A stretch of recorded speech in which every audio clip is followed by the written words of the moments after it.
ପଟ୍ଟନାୟକ ବିଧିବଦ୍ଧ ଭାବେ ନାମାଙ୍କନ ପତ୍ର ଦାଖଲ କରିବେ 9 ତାରିଖ ଦିନ।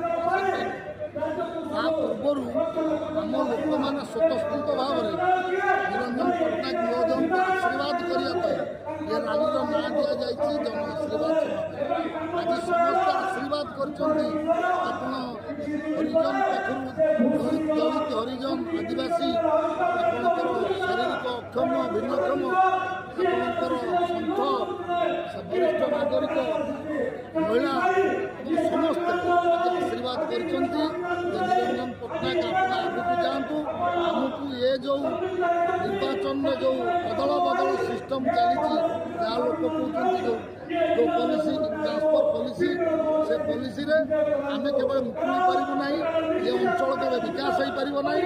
ତେଣୁ ବିକାଶ ଯଦି କେହି କରିପାରିବେ ସେ ନିରଞ୍ଜନ ପଟ୍ଟନାୟକ ହିଁ କରିପାରିବେ, କଂଗ୍ରେସ ଦଳ ହିଁ କରିପାରିବେ। ତେଣୁ ଆଜି